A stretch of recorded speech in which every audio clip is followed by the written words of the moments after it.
For several years now, scientists have been baffled upon finding soft tissue in dinosaur bones. Fragments of several types of proteins have been extracted from these dinosaur fossils. Protein degradation studies contradict the claims by evolutionists that certain conditions could preserve proteins in a buried fossil for millions of years. Instead, they reveal direct evidence that these fossils are only a few thousand years old. Coming up on today's edition of Origins, Immortal Proteins with Dr. Kevin Anderson.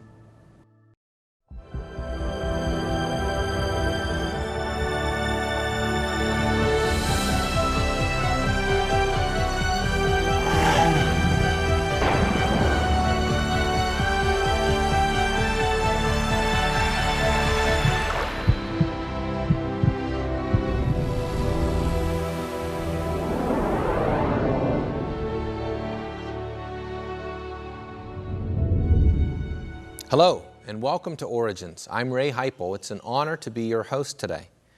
During this program, we showcase interesting guests who present evidence from science, along with other important facts validating the truth of creation and the accuracy of the Bible.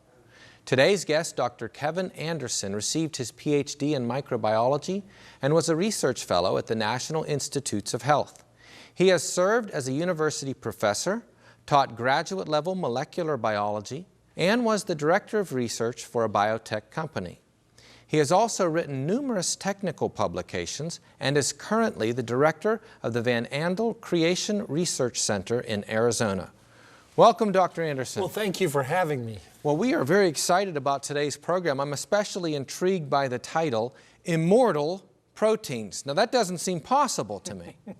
It shouldn't be possible, but yet that's almost what's being suggested in order to explain the idea that dinosaur fossils found all around the world still contain pieces of proteins.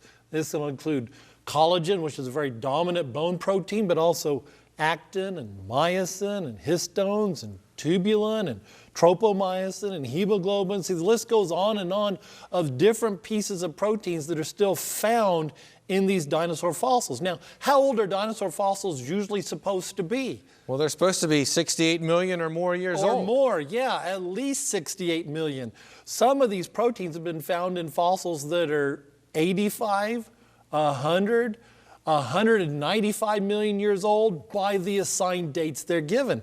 So apparently somebody seemed to think that proteins are virtually immortal. So these proteins are cells, biological cells. Well, proteins are a biological molecule along with other molecules that are used to make cells. So sort of the building blocks of cells. Yes, exactly. Okay. And like any biological molecule, they're subject to degradation. They're going to degrade faster or slower depending on the conditions, but all studies that have been done would tell us that collagen will totally degrade in less than 4 million years, even in ideal conditions. And it's fairly tough. It's fairly resistant to degradation, but even then, less than 4 million years under ideal conditions is not the same as 70 million years in far from ideal conditions, buried in a bone, buried in the ground. And in fact, not just collagen, but other proteins, as I mentioned, the actin and the myosin, what we know about these proteins, they're even more fragile than collagen. So they would last even just a fraction of the less than 4 million years. Theirs would be less than 1 million years, less maybe even 100,000 years. And again, we're talking ideal. There's no way we could naturally get it better. Yes, yes. So these give you upper limits, no more than. Yeah. And yet if we're going to find collagen and actin and myosin in fossils claimed to be 70 million years old, how's that happen? You see, that's now a problem for the evolutionist community, for those claiming that these fossils are that old. Okay? Problems with collagen survival is, see, it's at its most stable when it's also at its most temperature sensitive. So we have a conundrum of conditions going on. It's most stable, but now any fluctuation in temperature will have more effect on it. So that's not suited for extreme preservation.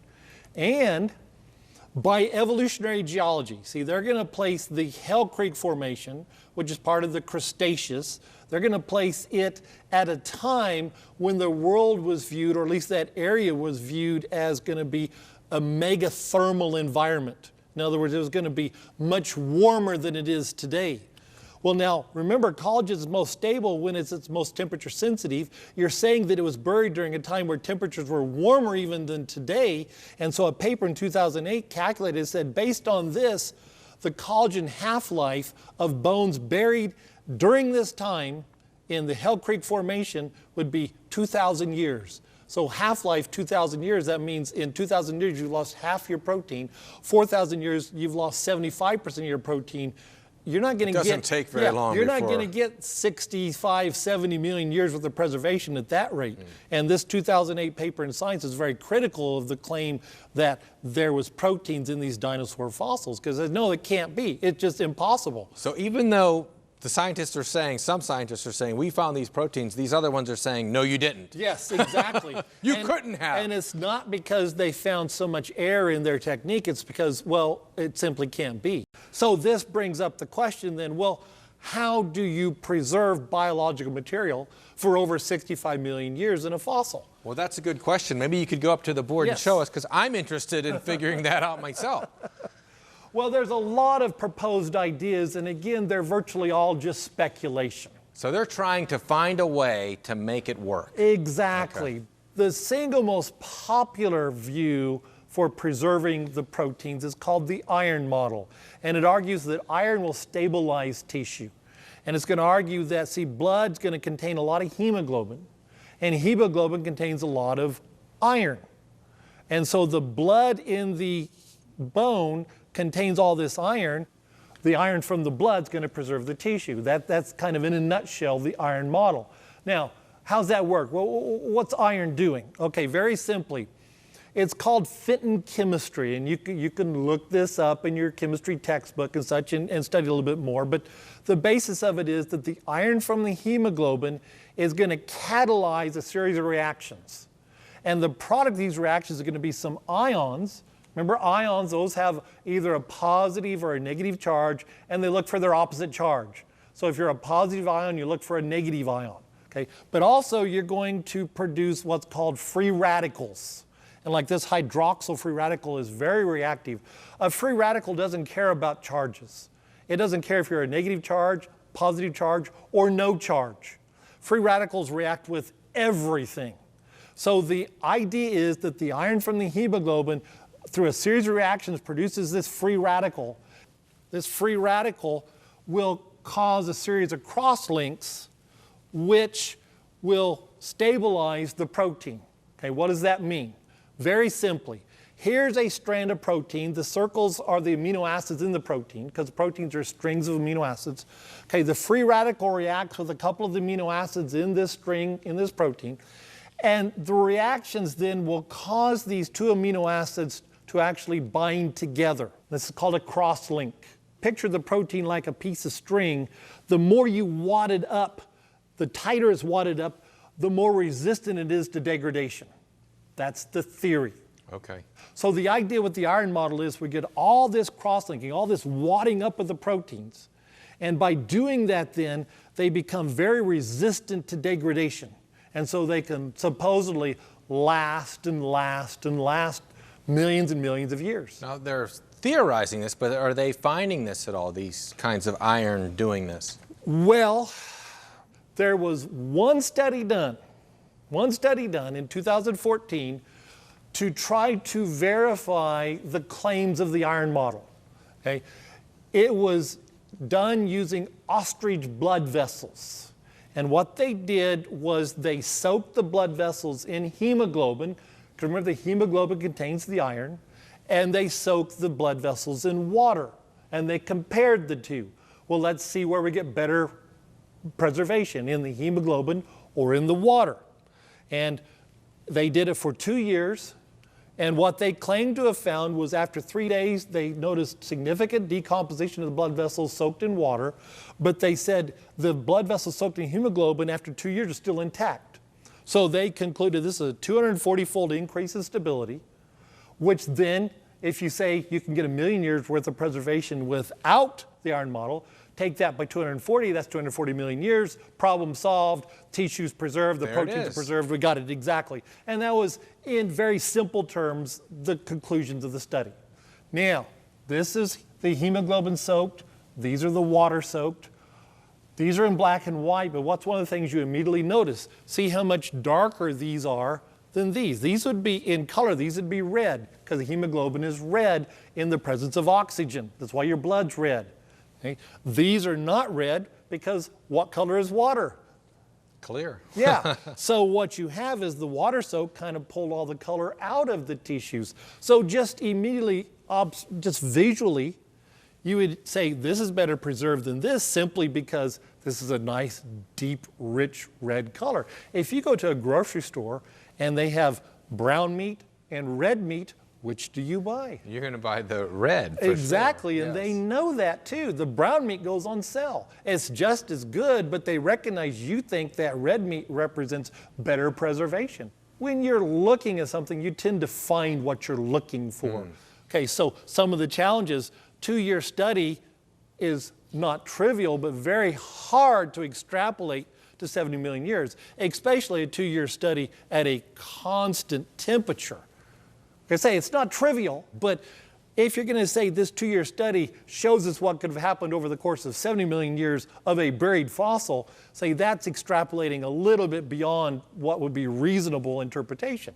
All right, as I said, the study admitted an insufficient release of the iron from the cells. In other words, they just put red blood cells in there and they couldn't get release of the iron. They couldn't get release of the hemoglobin. And they need the iron to make those links to preserve the protein. So they had to mechanically disrupt the red blood cells to get the hemoglobin out so the iron could be released. So by their own study, they failed to show that this would naturally occur. We also have to bear in mind that most dinosaur remains are found widely scattered. You rarely find intact dinosaur fossils, intact dinosaur remains. That's why to find 70, 80, 85% of a particular dinosaur is very rare. That's why it's worth millions of dollars, because usually you'll find one bone here and one bone there and one bone way over there. What that also tells us then is the way that these dinosaurs were buried was their bodies were broken up and these bones were buried individually, so they weren't soaking in a big pool of blood. They weren't in that ideal laboratory condition to maximize preservation. With maximum amount of blood to give maximum amount of iron.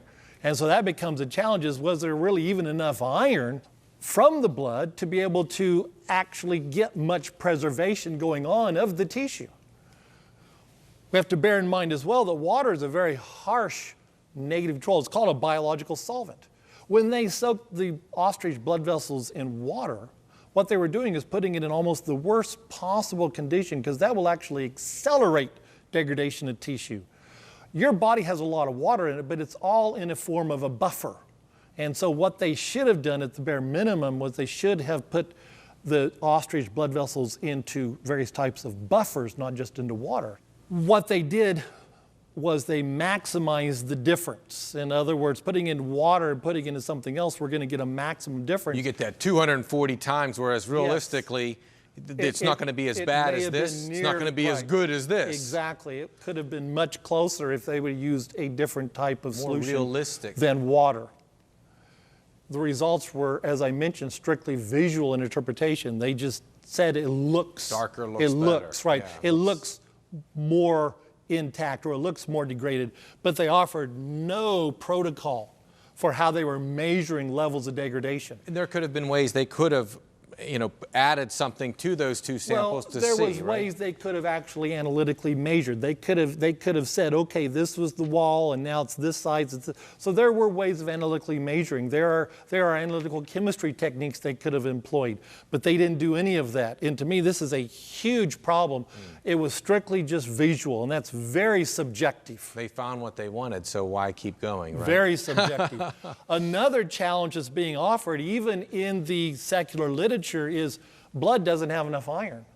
You got to get iron from the outside, from the rocks. The problem is iron in rocks is extremely insoluble. And the best way to solubilize it is put it in very, very low pH. That means very acidic. Now, what happens if you stick your finger in hydrochloric acid? It's not going to be good. Exactly. You're not going to preserve tissue by putting it in acid. So they're in a conundrum because to get the iron in, they have to use an acid because it won't solubilize if it's not an acid, but the acid itself will degrade the tissue. So it's really a race. Can the iron preserve the tissue before the acid degrades the tissue? If the fit and reactions, if the iron model was really preserving the proteins in the dinosaur tissue, we should see a chemical footprint. In other words, the free radicals react with any biological molecule. We should be able to detect that chemically. There are a number of amino acids that are extremely reactive. In fact, methionine is so reactive, you just put it in air and it just starts reacting. If they were all undergoing all these chemical reactions, all this fit and cross-linking, we shouldn't be finding these amino acids in the dinosaur proteins, and yet we still are. So there's no chemical footprint that you would expect to find if it was preserved by all these reactions that they're proposing. Well, let me ask you this, and just to compare it to something that maybe we all think about or would recognize.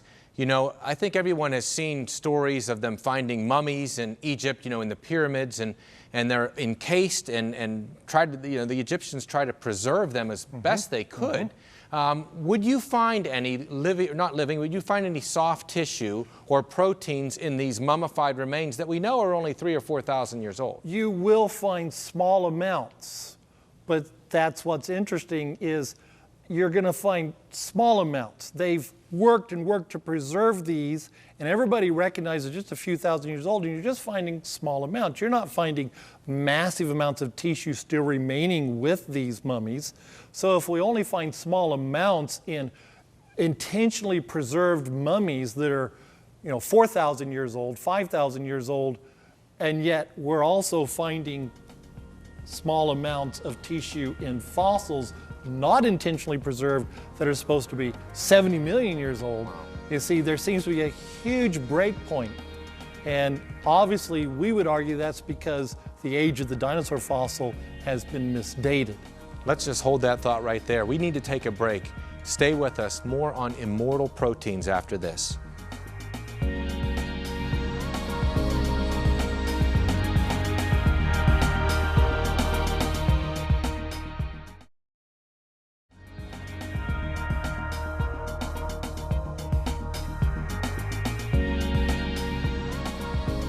Welcome back to Origins. We're talking to Dr. Kevin Anderson, who's been sharing about immortal proteins. Well, I have to ask you, Kevin, what everybody's probably thinking. We're finding this tissue, soft tissue, these proteins in dinosaur bones. Can we clone a dinosaur? To clone a dinosaur, the first thing you have to do is you'd have to find DNA. Not only find DNA, you have to find all the DNA. So even if you find a little bit of DNA, that's not enough because you have to find all of it. Then the answer is no, we can't clone dinosaurs. But that does raise an intriguing question. Is there any DNA still remaining in this tissue? The answer is we don't know yet. But in the 1990s, there were two separate reports where they detected pieces of DNA, or they reported detecting pieces of DNA in dinosaur fossils, but both those studies were so heavily criticized, oh, it's just got to be contamination, it can't be real dinosaur DNA, that I really think that put a chilling effect on people looking for DNA, because let's face it, we don't like to be criticized, and in the scientific world you don't want to be heavily criticized because people then start, you know, not paying attention to your work. So I'm reluctant to say there's DNA that's been found, but I recognize also that there's DNA that has been reported, it's just been very heavily criticized. And was it criticized because they had some evidence to criticize it, or was it that they didn't like what it was saying? Admittedly, when you're talking about finding little pieces of DNA, it is easy to claim contamination, because if you're going to find little pieces of DNA,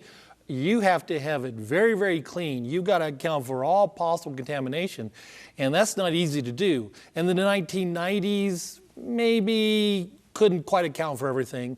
In this day and age, we're getting better. Okay, but here is an interesting piece of information. In 2013, a report stated that they were able to stain dinosaur tissues with a stain called DAPI. And DAPI is a stain that will bind specifically to what's called the minor groove of double-stranded DNA. Okay, let me illustrate what that is. You have the major groove, which is this area, and then the minor groove, which is this area. And DAPI stains to that minor groove. Now, in order for there to be a minor groove, there has to be a major groove on both sides. So you have to have a piece of double-stranded DNA at least that big in order for there to be the minor groove for DAPI to stain with. Now, this paper did not say, we found DNA, but it is certainly a tantalizing bit of evidence that, in fact, it may well be dinosaur DNA, and because it was found in a very specific location in the dinosaur cells, that's not evidence, or in other words, that would suggest it's not contamination. It is dinosaur DNA. But we won't know for certain until enough DNA is extracted that we can actually sequence to demonstrate it's not contamination from something else. Double-stranded DNAs are already very heavy cross-linked. Remember, the cross-linking to preserve the proteins is you put a lot of cross-linking in. DNA would react the opposite. If you started cross-linking double-stranded DNA, you'd break all of the current cross-linking and form new cross-linking. So it would no longer be a double-stranded piece of DNA. So if you have the iron model active, preserving the protein, it would destabilize the DNA. So you would not be able to even detect double-stranded DNA. So if somebody actually comes and reports, here's the sequence of a piece of double-stranded DNA that we found from dinosaur tissue, it will refute the iron model, and it will be an enormous strong challenge to the idea that these fossils are millions of years old, because as tough as it is to preserve proteins, it's magnitudes tougher to preserve DNA. We were talking about little pieces of tissue still in Egyptian mummies. They've only recently begun to consistently isolate pieces of DNA because it's so hard, because there's so little DNA in these guys. So now you're going to argue there's still DNA in dinosaur fossils as well.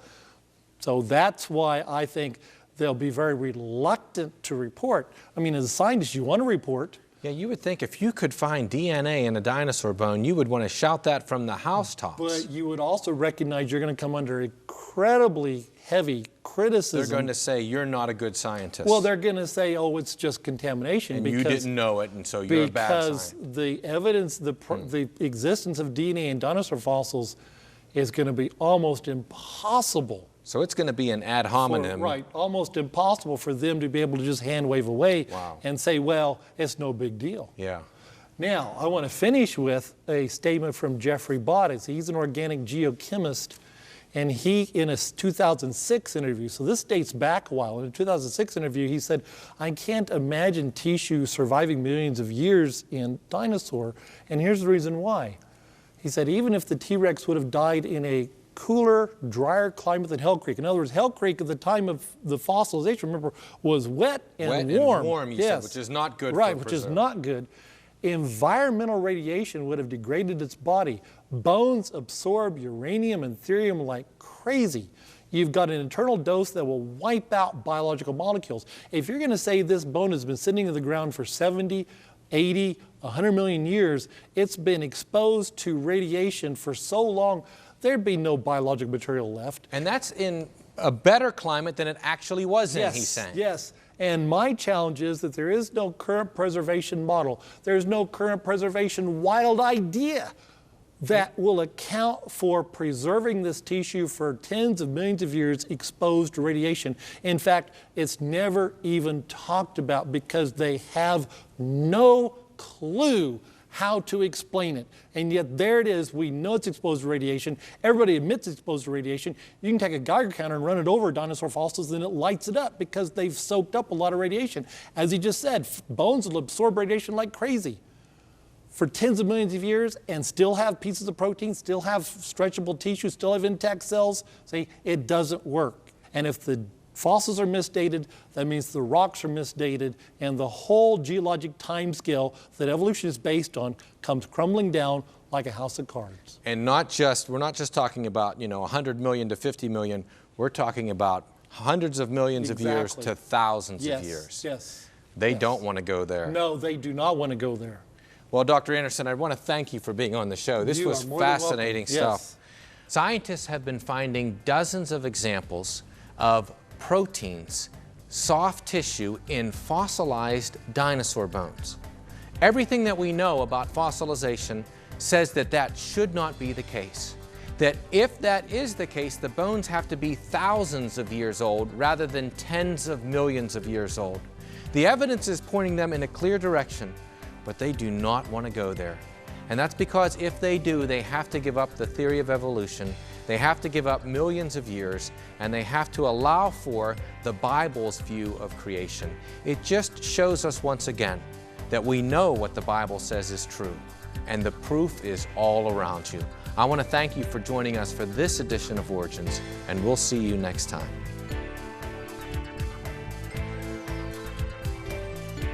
For a DVD of this series, you can order online or send a $12 donation to cover shipping and handling. And write to Origins Program, number 1815, Cornerstone Network, Wall, Pennsylvania, 15148.